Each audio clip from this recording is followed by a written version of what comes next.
aconteceu algo marcante, que teve um paciente já que talvez a gente já assista ele há cerca de 3 anos aí, e veio por quadro de depressão e ansiedade. Nesse interim, ele abriu um quadro de diabetes, procurou o consultório assustado, que ele estava tendo que acordar, levantar para fazer xixi umas 5 vezes à noite. Eu já logo desconfiei, já pedi para vir com os exames e confirmado glicemia mais que 300, hemoglobina glicada 14, quer dizer, mais que o dobro do valor normal, que é até 6, e hemoglobina, insulina baixa, né, 3 de insulina. Então, por algum motivo, ele não estava produzindo direito a insulina. Já orientei algumas medidas alimentares, pedi para a nutricionista vir conversar com ele, ajustar a dieta para ele. E eu comecei insulina NPH e metformina para ele. Em questão de um mês, ele normalizou a glicemia. Entre 3 e 4 meses já estava normal também a hemoglobina glicada. Em questão de um mês veio para 11, e depois já veio para 7, e depois normalizou totalmente. E a gente pôde retirar a insulina dele, ficou só as medidas dietéticas e a metformina. Ele já está mais de ano bem compensado. E a gente não precisou encaminhar ele para a endocrinologia, só pedimos a intervenção da nutricionista e não precisamos também lançar mão das famosas canetas de insulina, que exigem várias aplicações ao dia, várias medidas ao dia, e são bastante caras. E aí que foi o pecado da gente, que a gente não demonstrou para esse paciente, não ensinou para ele que a gente é um médico completo, que a gente vê a parte psíquica e a parte clínica, e tudo isso também, além de completo, observa a técnica médica para fazer tudo dentro de um custo-benefício acessível e bom para o paciente, factível, que ele consiga fazer. Porque fosse a gente um psiquiatra mais convencional, iria olhar para essa glicemia dele, para esse quadro de diabetes que ele abriu, e imediatamente encaminhá-lo ao endocrinologista, que muito provavelmente não optaria por usar a insulina de melhor custo-benefício, como a NPH, optaria em fazer o uso de uma caneta moderna, cara, mais um monte de exames, e provavelmente não mexeria na dieta dele, porque mexendo na dieta dele resolve o problema a longo prazo e cessam as consultas com a endocrinologia e a compra de canetas caras que provavelmente suspeita-se, né? Só suspeita-se, não estou afirmando, que bonifiquem os colegas que as prescrevem, que as receitam.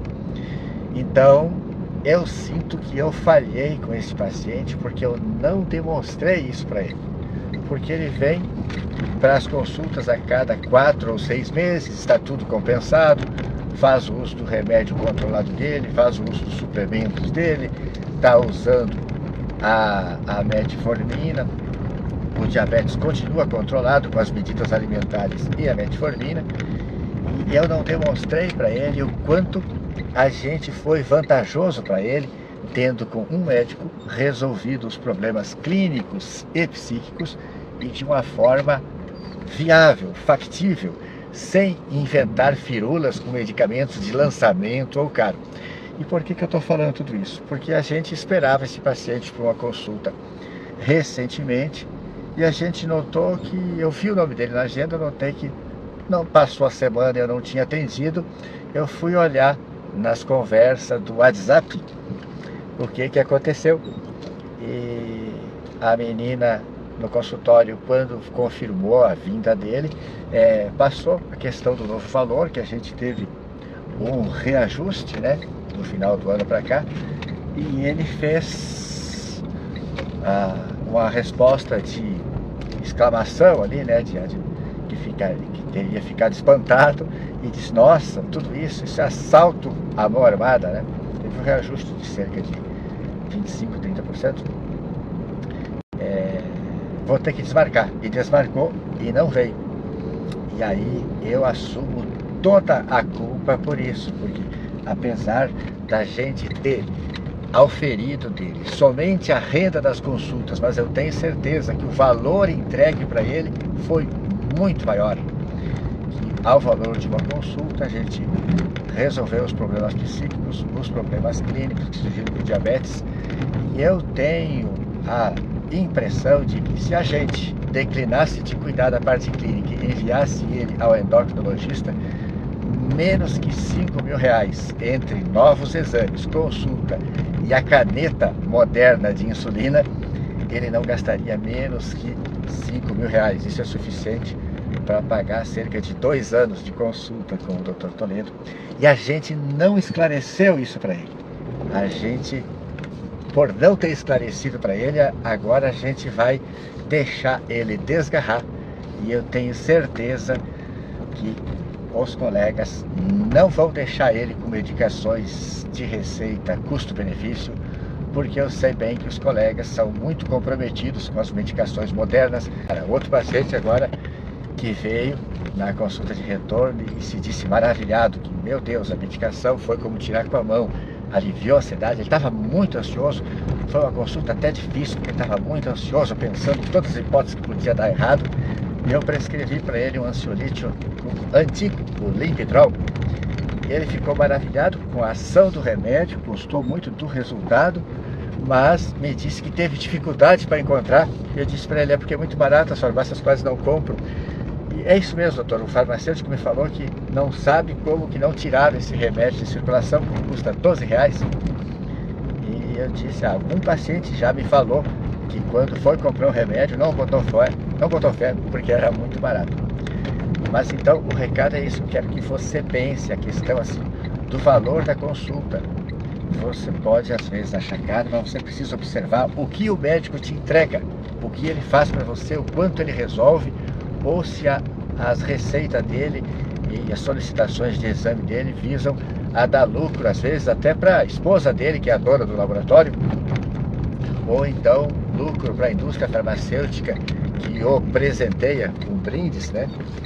Ou se o médico é única e exclusivamente remunerado pelo paciente, por você. É o valor da tua consulta que me paga. Você está vendo aqui o emblema da universidade? A universidade me paga, mas é um valor simbólico. Eu sou professor na universidade para ocupar aquele espaço e para tentar garantir uma melhor formação, não tanto técnica, mas ética dos alunos. Ética dos alunos é a minha preocupação, ocupar aquele espaço e dar um pouco mais de formação ética aos futuros médicos. Por isso que eu ocupo, que o valor do salário de médico é simbólico. São menos de R$3.000 que eu trago para casa por trabalhar 20 horas para a universidade.